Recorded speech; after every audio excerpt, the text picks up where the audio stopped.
We've crossed paths more than once. I've whispered in your ear, shown you harmless little temptations. I am unknowable, yet you know me intimately. But you can always know me better. Collected here are 20 twisted tales that will thrill, chill, incite, and delight you from some of the most imaginative minds your species has to offer.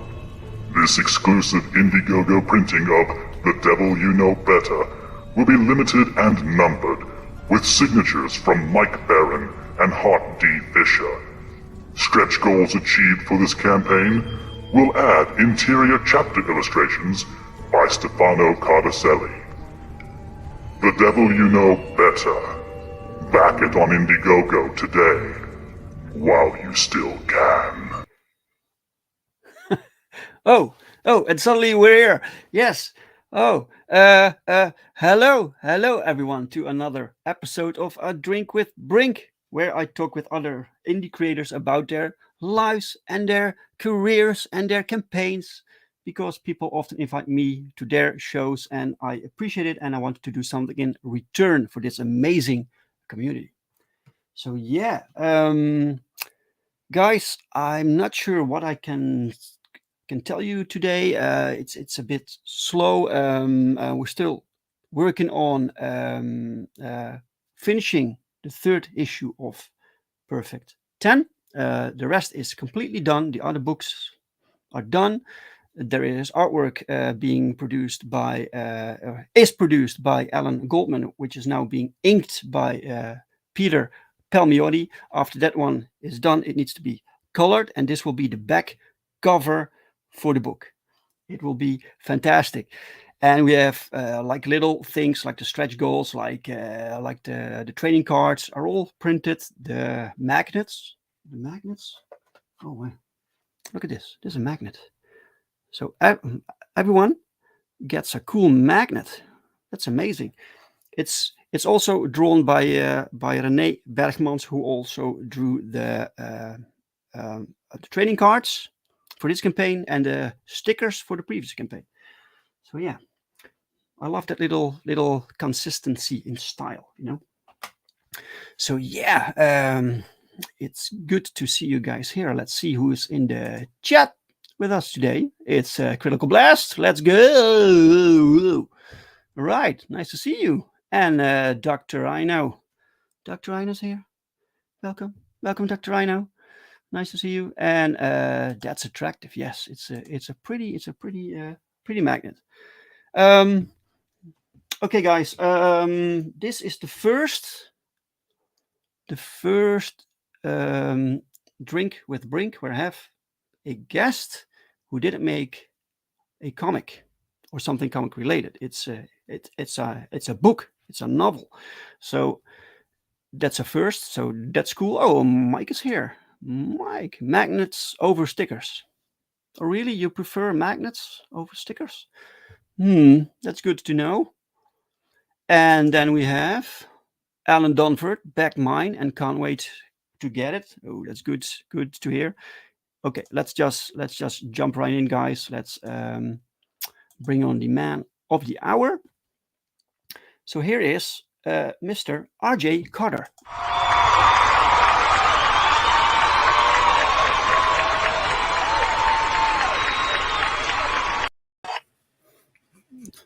Thank you, Yes. Dave.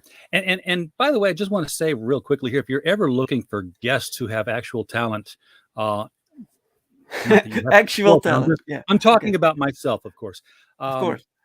Right there in the chat, you've got Alan Dunford, who is doing a book with Will Radford called Pocus Hocus, and it is my current pet project to promote every time I see somebody new and see Mike Alan out in the chat looking up and down.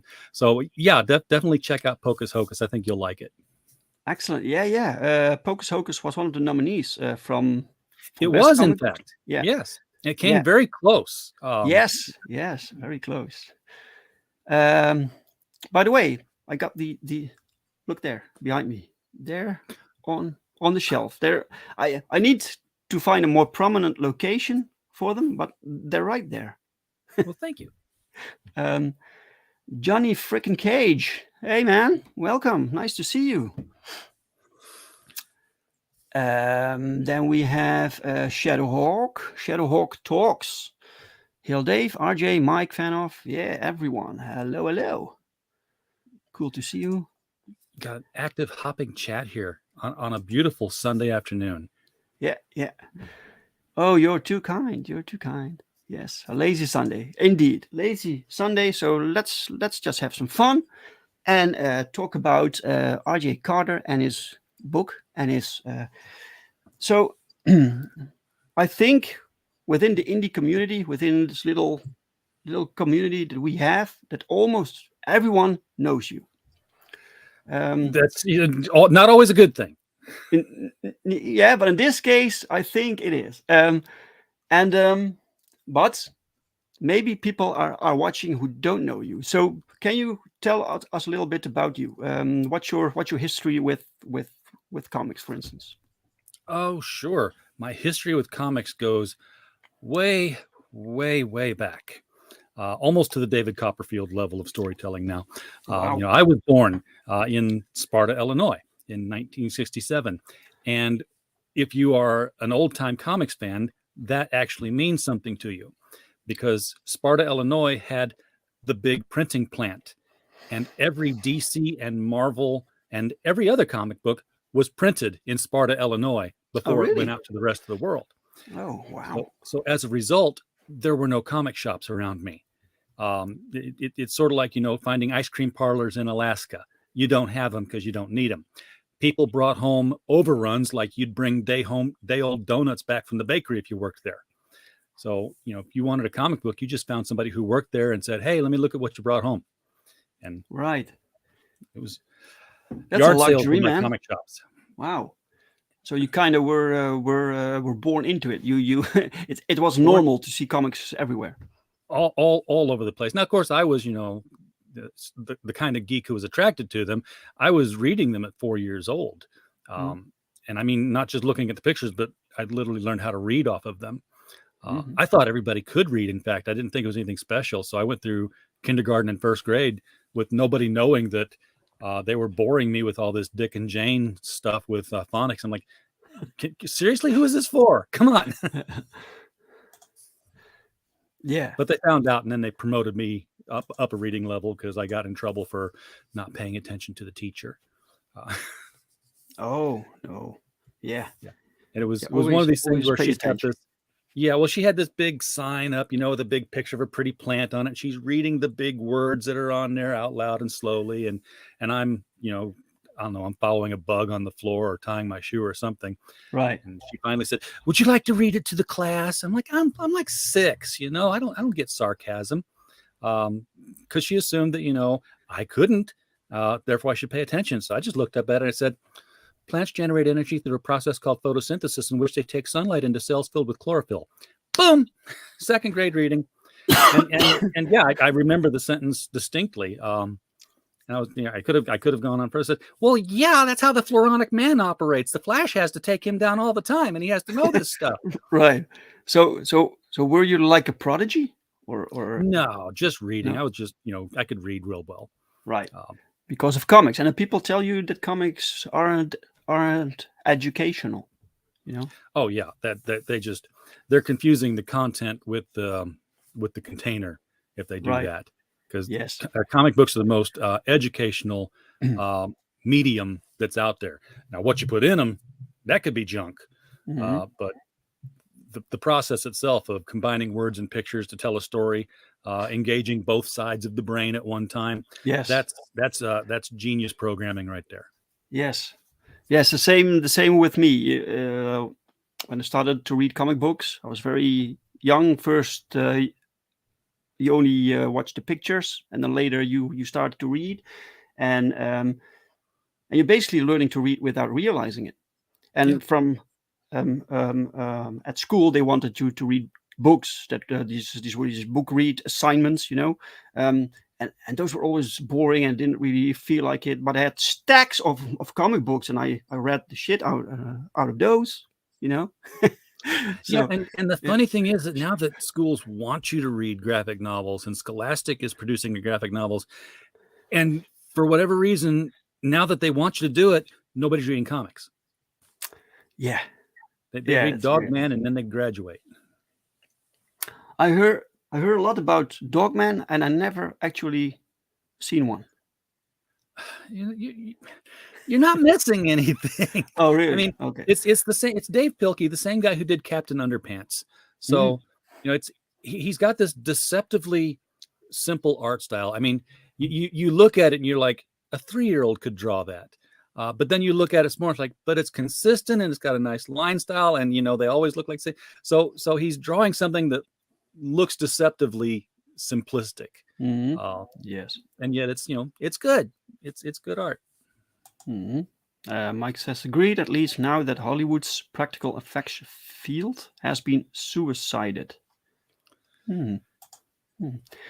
Okay. Okay, so you loved comic books. That's kind of your thing, right? But Yes. you apparently you also like just storytelling itself, right? I've been writing stories again since first grade. I wrote my first play then. It got performed by the 8th grade class. Oh wow. It was all of 5 minutes long. I mean, I wasn't, I didn't have stamina to create a lengthy play. Right. I wrote a multi-chapter novel when I was in 8th grade. Did the same thing when I was in college. Just started writing chapters that got published in the school newspaper. And it wasn't, but I didn't know how to get published. I didn't, know the people who were in the industry. I didn't have an agent of any kind. I was mostly writing for me. And, I met a friend, Troy Reiser, who had been published and knew the ins and outs a little bit. And he kind of inspired me to say, well, maybe I could take some of this stuff and start shopping it around. And about good 10 years after having met him, I got my first book published in England with a company called Telos. And it was an Alice in Wonderland pastiche. It was presented as though Lewis Carroll had written it and I was just annotating it. We even had a foreword that said, yeah, we were doing, renovations at Christ Church Library in Oxford. We moved some old shelves, and behind the shelves had fallen these papers, which, had some math, had some doodles, and had this manuscript by Charles Dodgson, who was a librarian there from this year to this year, which he was. And we, have deduced that this was supposed to be a engagement present to Alice Liddell on her engagement to Reginald Hargreaves, which matched the time period. And we went through and just verified everything in this manuscript, and we put the annotations out to the side, saying, "Here's what he was joking about. Here's what he meant. Here's where this came from." And they bought it and published it. And then, as soon as it was published, the local paper, I was always like, oh, look, local boy makes good, publish his book.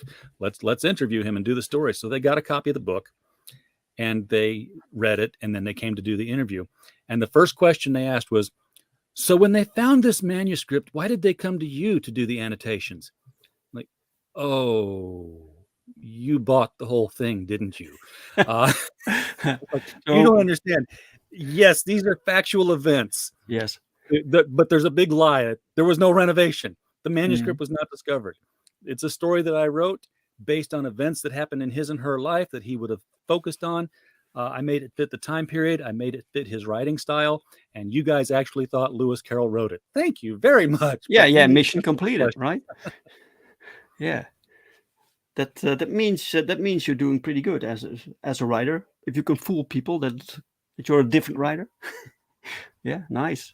Yeah, in fact, the Lewis Carroll had a very distinctive tick in his writing. When he would write with contractions, he would put an apostrophe, not just the one like we would put for like wouldn't or couldn't. He would put could apostrophe N apostrophe T. He would put an apostrophe for everything that showed something was missing. And the editors were kicking it back, saying, hey, what are you doing? This is messing things up. I'm like, well, you can change it if you want, but I'm doing that for veracity, because look, here's his manuscript that he hand wrote Alice's. Because I was deep into his biography. I have a book of his letters, his personal letters and diary. And I have, a copy of the handwritten manuscript, Alice's Adventures Underground. I'm like, this is what he did. And they're like, oh, carry on. Yeah. Yeah.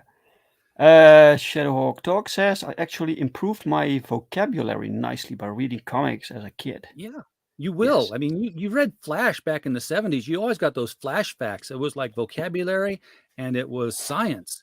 And, as much as you were talking about matter and antimatter can't touch, and, here's a guy who's been turned into a tree.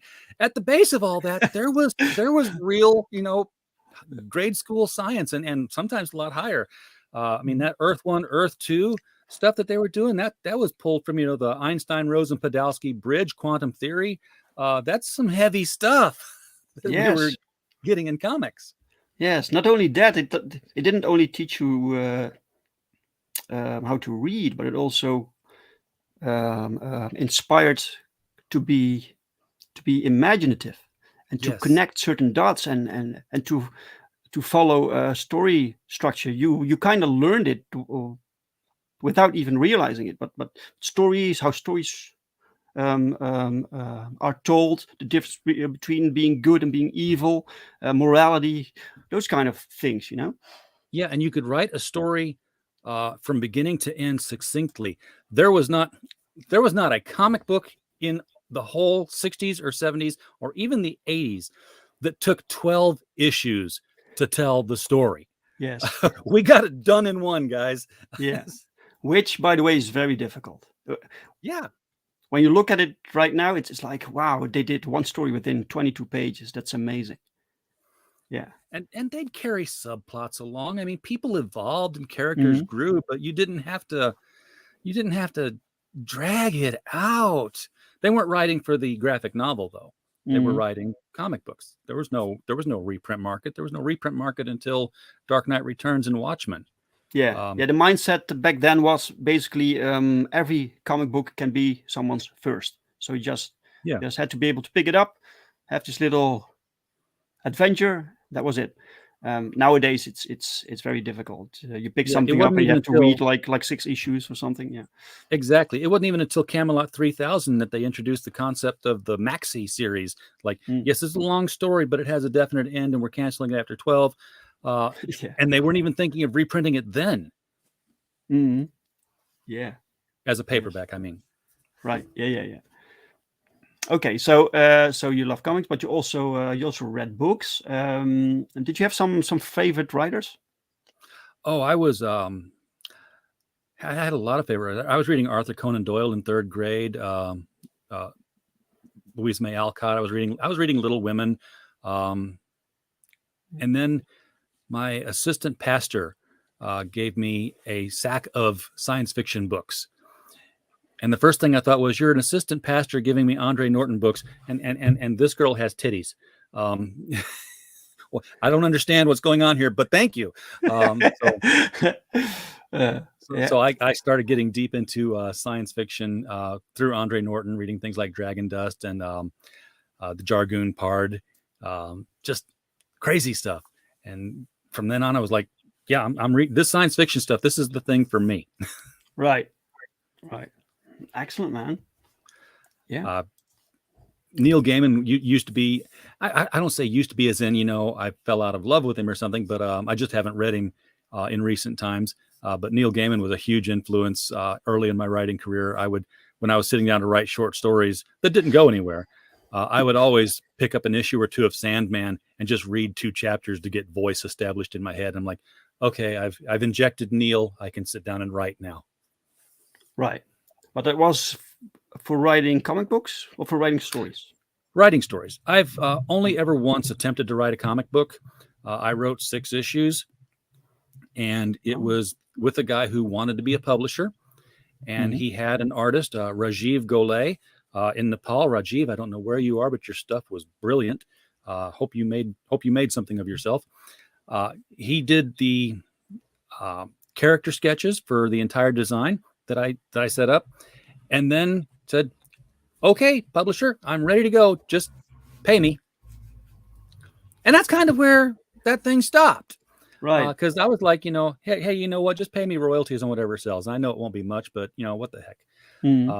But So that's where Hero Club just kind of fell to the wayside. I wish I still had his drawings, because if I had them, I might still go back and try to redo the whole thing. But this was 2000, 2001, and I'd always had this thing like, I think it was coming out of the 90s, and you always had these young teenage heroes who were developing powers. Well, what happens when they develop powers? Well, they either go to Charles Xavier's Institute for Higher Learning, where they didn't have any classes, but you fought a lot of people. Or you went to a private government institution where, you would get sent on missions and still not take class. And there were so many of them. I was like, at this rate, the public schools will be depleted if they don't come up with some way to handle their superpowered students. So I came up with, a public high school program for, kids with superpowers. It was this after school activity thing called the Future Superheroes of America. And they would just, they would be trained within the public school institution so that they didn't have to go to a private academy or a government institution. Yes. Sporehacker is here. Welcome. Hey, Welcome, Sporehacker. Hope I'm not too late. No, sir, you're not too late. It has been a while since I followed a live stream. Yeah. We can start over. Hi, I'm RJ Carter. Hey, RJ. Yeah, so okay, so besides that, it's still within the realm of comic books. You're, by the way, you're more of a comic book reader and customer nowadays, and not so much as a comic book creator, right? Right. I have not created any comics yet. I've got, I'm leaving that option open, but okay. I went mostly into writing after I did the Alice book. The people who published that, Telos Publishing, they had the rights at the time to Doctor Who. And this was right before the Christopher Eccleston series was getting ready to launch. So the BBC came to them and said, hey, you know what? Yeah, we need to wrap up that license thing you got, because we're getting ready to do something on TV with it again. And, they were like, okay, fair enough. And the beautiful thing about trademark and copyright in the UK is if you create a character, it's yours, even if you created it, in some other fashion. So the last Doctor Who book they did, they created two characters, Honoré Le Chasseur and Emily Blandish, which became the team for Time Hunter, which was a spin-off that they did, and they got to continue doing time travel and adventure stories with their own characters, with no Doctor Who around. They spun out of that last Doctor Who book. And I said, well, that looks kind of fun. And I read the first couple of books. I'm like, so this is interesting. This is 1952, post-war England. You have an expatriated black man named Honoré Le Chasseur, who has tried to learn how to speak with a British accent so that, people wouldn't hear his original accent. Nobody's come out and said this is obviously a Cajun American from Louisiana because of the name and the skin color and the accent. Why is he hiding? Why did he go away? There's a story in here. And I got a chance to sit down and write that with Time Hunter, The Sideways Door, with my friend Troy Reiser. So that was our first collaboration on that. And then, the next book in the series killed it, or was the last one. So I contributed to the death of Time Hunter. Death series. And then I just got into doing interviews for a comic website that doesn't exist anymore. Carried them over to a place called The Trades, where I was doing reviews, interviews, editorials for about 15 years. And while I was doing that, a friend of mine at my job came and said, hey, are you going to review the new Destroyer books? I'm like, I have even no idea what you're talking about. He's like, oh, let me introduce you to the Destroyer, Remo Williams. And he got me, well, he told me who was publishing them, and I just wrote to them and said, hey, send us the new Destroyer books and we'll review them. And they sent them. That was why I really set up the whole company in the first place, was because free movies, free books, free comics. It was great. All I had to do was tell people what I thought about them in print. So I read these Destroyer books. I'm like, oh, these are fabulous. This is fun. This is high adventure with a lot of satire. And oh, look, there's a fan fiction fan anthology coming up, which they've only done once before in its entire 50-year history. Yeah, I'm in for that. So I wrote this story that was a team up of all the people of the Remo Williams universe and all the core people of the Batman universe. So it was like, this is just fun fan fiction, but I'll Right. Yes. de-trademark. I'll Yes. take the bat off of everything and not use names so that, we don't have any problems. And they published it. And the publisher, Devin Murphy, the son of Warren Murphy, who created the character, calls me up and says, yeah, we got your book. We got your story. We really like it. I'm like, oh, cool. Great. It's in there. I'll get a copy of the anthology. Right. And he's like, oh yeah. You'll get a copy of the book. It was on New Blood was the name of the anthology. And he said, it looks like you've really got a handle on the characterization here. Would you like to take over the series? It's like, dude, really? Yeah. Well, and that's, why the Destroyer is, on my banner there. Oh, wow. And I got to do, I did 3 of the Destroyer books so far. There's 2 more that they've got turned in. They're still doing other authors because it's a franchise series. And you just kind of got to keep the schedule up. But I was real happy with it. I'd love to do some more. The thing that keeps slowing me down now is that, it's always social and political satire. And they would take something of the day and they would just elevate it to being ridiculous. And I'm like, I can't do that anymore. It's so ridiculous in real life that how do I make it clownish? It would be unbelievable. But then again, it's already unbelievable. Yeah. Roland Lammers say, welcome, man. Hey, nice Roland. to see you. Nice to see you. And Timon Lammers. Hello, Timon. And we have a question for you, RJ. The Spore Hacker asks, what kind of comics would you like to write if you ever decide to write one? And what genre has your preference? That's interesting. I have stories that I would like to convert to graphic novels. I don't have stories that I could see being a continuous monthly gig. That would just seem like so much pressure to me to have to churn something out every 30 days. Now, if it was the only thing I had to do in life, yeah, probably I could. that would be a different story. But I can't even do that, and I'm a creator, so yeah. Well, I had Carl Kiesel on the show with his Impossible Jones, and I was like, okay, Carl, you've been in DC, you've worked there. The artist you've got has worked there. Why can you do one in 30 days at DC and it takes 6 months when you're not at DC? I mean, you know the process, both of you. And, there's just a lot of other stuff that has to be done that now they have to do. Yes. So yes, if you just can write, you can write one 22-page story every 30 days. But if you have to publish it, and you have to hire people and pay them and make sure everyone does their job, and you have to do the taxes, and you have to do everything. Taxes. Wait, that's involved in this too? Oh, yes. Yes, sir. But yeah, I've always been the superhero guy, and it's always been more like the DC superhero guy. I never really got into the Marvel characters. Had plenty of access to them, but I don't know. I guess there was a different feel and vibe to the DC universe, and that's why it always felt kind of weird to me when they try to cross them over. Right. Very seldom did that ever work.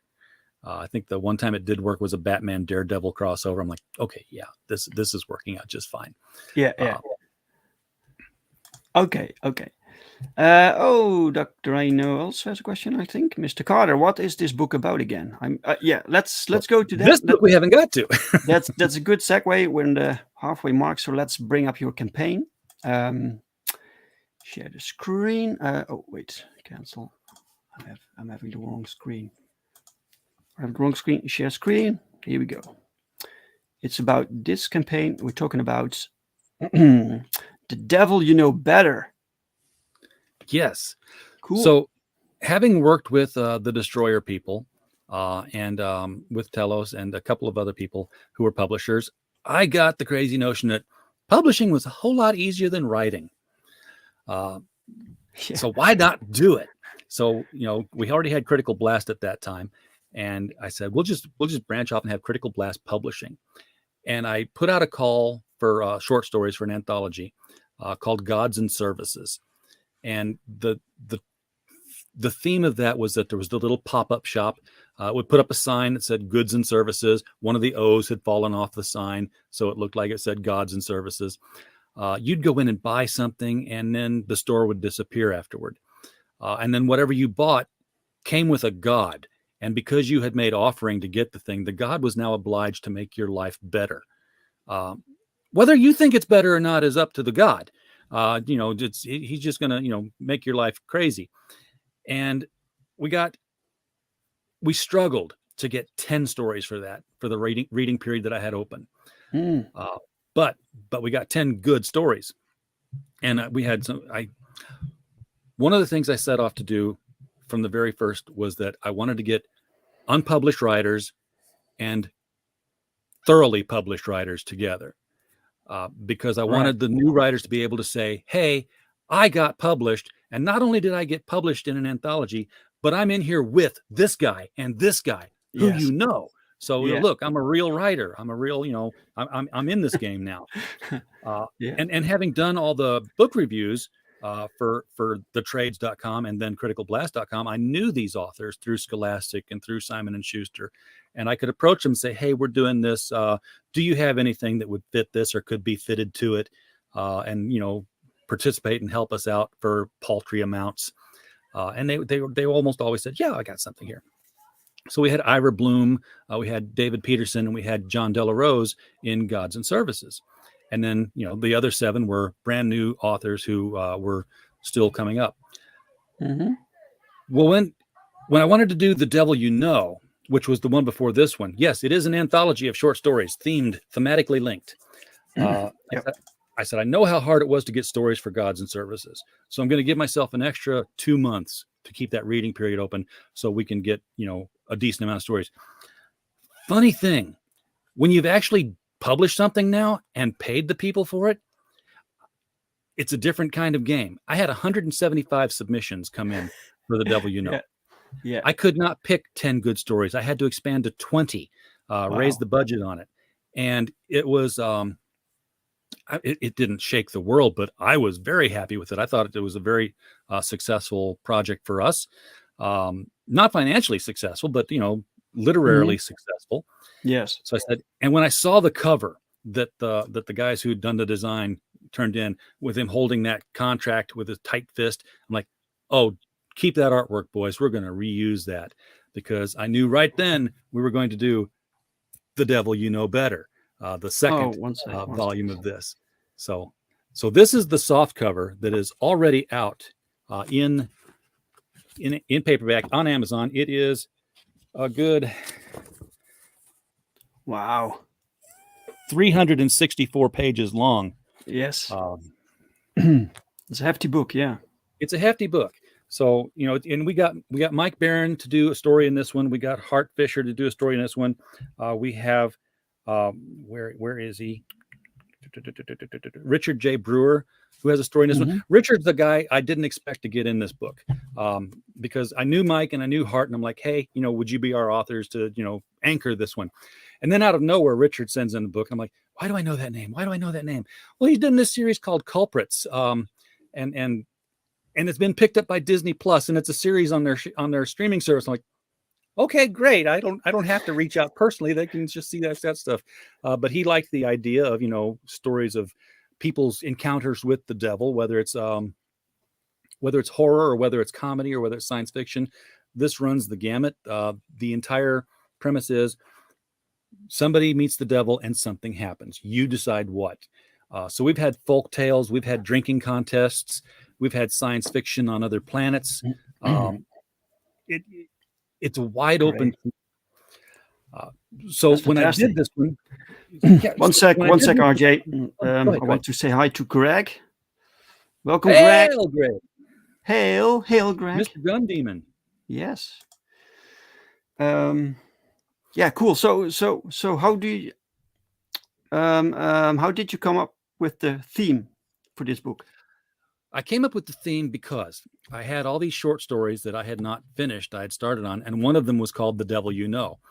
And I said, you know what? If I have an anthology, I won't have to submit this out. I'll just slip mine in with the other submissions for the anthology. And then I got 20 good stories and mine wasn't finished yet.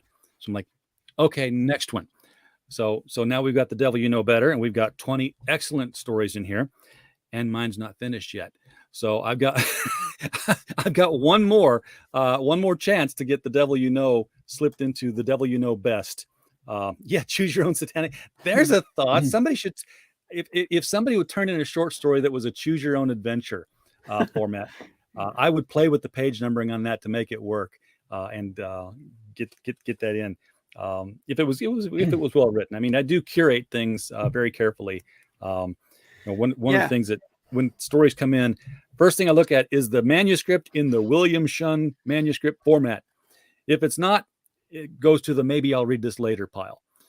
First rule of publishing I learned a long time ago: don't annoy the editor. Scripts should be turned in a certain format, and don't deviate from that. So when I first saw your campaign, I thought you wrote the book, entire book, and then I saw edited by R.J. Carter. So it got me a little bit confused, but now I get it. It's short stories, and you edited all of them. That's right. Now with Gods and Services, I did write, but not the story. I wrote a framework around all the stories. So in between each story, there's a little bit of the action that's going from beginning to end, sort of like Creepshow with the Crypt Keeper or something like that. It's basically this couple talking with Hiram Priest, who is the procurer of all these things, the proprietor of the shop. You know, they opens up, they see the shop. It wasn't there before. I mean, it's between the coffee shop and the bookstore that I always go to, but there was never any space between these two buildings. So why is there space now and a shop in between it? This makes no sense. So they go in and they're talking with him, and he'll like pick something up and he'll be like, yeah, you don't want something like this. Let me tell you what happens when you get one of these things. And then it's like goes into the story and then moves out, and he, goes back to talking to them. So it's almost as if each story is narrated by him. So you write these little segments in between. I did that for Gods and Services. I did not do it with The Devil You Know Better. Oh, okay. I just wrote the foreword for this one, as I did for The Devil You Know. I'm going to do something different with The Devil You Know Best. My story will be in there because it's got to be finished. Right. Great. Now, the crowdfunder is not this soft cover, by the way. The crowdfunder is a hardcover that's an inch taller and an inch wider. So it's a 6x9 book, whereas this is a 5x8, more of a trade paperback size. Yeah. And it's signed. It'll be signed by Mike Barron. It'll be signed by Hart Fisher. It'll be signed by me on the editorial page, and it will be numbered by hand. So we're not going in demand with this. These are the last 27 days, and then this campaign is over. Okay. Right. So, but you actually need $1,000. I had to put something there. It's a flexible goal. Maybe I should have put 500, just to, please the Indiegogo gods. But we have $10,000 worth of stretch goals, because for every $500 mark we cross, we're putting a piece of artwork into the book. So Stefano Cardacelli. Do you because usually I'm more familiar with the comic book campaigns, right? Right. And you deal with many people within this comic book network, right? So but for a novel, did you try to reach beyond this circle of comic book fans? I did, and I reached out to the horror community. I went out to some horror Facebook, horror Reddit, left, drop things down there. You can't do too much on Reddit because they'll kick you off if you promote your own thing. Yeah, it's very sensitive. Very sensitive there. Yeah. Somebody else went in and promoted it for us, and I was like, okay, that's good. Just leave it alone. We don't want to anger the Reddit gods. No. Yes. And I did something a little bit different that I'm waiting to see if it pays any dividends on, because it's just now starting up. I bought television advertising. Wow. Yeah. Local. Yeah. It's now, when I say television, I'm talking like streaming service advertising, not like, local TV channel or something. But Hart Fisher has AmericanHorrors.net, which is a streaming service where you go to AmericanHorrors.net, and whatever's playing right then is what you're watching. It's not a pick and choose. It's a 24-hour service of classic horror movies, and it's paid for by advertising in the middle. So we have the not the one that you ran, but we have a shorter. We have a 1-minute advertisement with a voiceover that's more punching the $25 expires August 5th only on Indiegogo. Yes. Repeating that just like your typical buy it now kind of thing. And I'm waiting to see if I get any kind of good traction on that. I haven't yet. But it just started too, so It just started. We'll it just so how many times will it be played during the day? I think I had 10 slots, so it won't be played For how all long? in one day. For the next 10 days, at least through the end of the campaign. But yeah, it's Okay. I had bought like 30 slots because I wanted to do a test with somebody else's campaign, and it was cheap enough. I'm like, yeah, well let's try this out. It sounds expensive, but it's not that It bad. was about $450. All right. So I had 30 slots for one campaign. I just said I want to watch and see what this does. And I'm like, well, I didn't see it do anything. And that's when Hart said, well, yeah, but you also didn't make an ad campaign. You made a YouTube trailer. I'm like, well, tell me what I need to do. He's like, well, you need to have words on the screen whenever they're being said. Right. Just like any other, watch your advertisements and watch what happens when they say $25. A great big $25 appears on the screen. Right. Yes. When they say the title appears on the screen. Yeah. And they reinforce the words with the image of those words, and then they repeat those things. So I'm like, understood. Let's make an advertisement. Yeah. So we're seeing what that does. That's now. amazing. That's absolutely fantastic. Okay, so you have 11 backers. Let me see. So what it's the easiest tier in the world. One tier. It's the book. Yeah, it's one tier. So let's just talk about the tier. You get a book, and that's it. You get the book. You get the book. It's going to have the signature plate on the inside front cover, signed by Mike and Hart, be signed by me. But we do have stretch goals. So, you have. So for every $500 line that we cross, and there's a picture, by the way. The rightmost side of that thing is the book plate. That's what the book plate's going to look like. Yeah. This. Okay. Yeah, that'll be printed, and they'll sign their name above each of those lines. But yeah, the stretch goal, that map there is that was made by Nefarious and Frequency Girl over at Global Frequency for me. Oh yeah. And that was a beautiful stretch goal map of Dante's Inferno. All right. The 9 circles of hell. And every time we cross another $500 line, Stefano Cardacelli is going to read one of the stories out of the book and draw an image based on that story, and it will go right in the very front. Right before the story will be a picture that illustrates. Oh yeah, that's fantastic. But if you start one, if you unlock one, then you need them all from the book. You can't have one story with a picture and then the rest. I can't control that. Yes. Well, every story only gets one picture anyway. Yes. So we've already paid for 2 of them. We've got a story illustrating Troy Reiser's story, The Kingman Deal, and we have a picture illustrating Mike Barron's story, El Diablo. So right. So those are ready to go. I just need to cross those stretch goals. I would love, of course, I would love Stefano to have to draw 18 more of them. Yes, we're ready to pay him for it. So plus read them. You said he was going to read them, right? Well, he's got to read the story to know what to draw. He's got to be inspired. Oh, I thought something like no audiobook. Right. Yeah. I don't know that Stefano wants to get into audiobook reading. He's much better as an artist, I'm sure. And it's funny, I had not heard of him. He was recommended to him. And I said, hey, what's your rate? And he said, it's this. I'm like, hey, that's good. I'll take it. Here's some stories. Do the things on them. And as soon as I did that, on podcasts that I actually do with guests, I would go through stretch goals and like, oh, look, we have a cover by Stefano Cardacelli. I'm like, I know him. What's he doing covers for now? Like, oh, he's actually a very sought after and popular cover artist. Yeah. Cool. For indie horror. Yeah, we need to get you to at least this for this little milestone. Yeah, let's start unlocking stuff. At least 500. So and, guys, the price is I think, decent, $25 for a hardcover. Yeah. Anywhere between 260 to 300 pages, depending on how many images we put in. Because, if we put all 20 images in, that's 40 more pages. Yes. Yes, of course. Okay, the book plate, you get this. If you can unlock this, it's so you said there were still your story wasn't finished yet, right? My story's still not in this one. So, when we do The Devil You Know Best, and we will probably be another 1.5 to 2 years before I hit that one. I'd like to publish some stuff in the middle.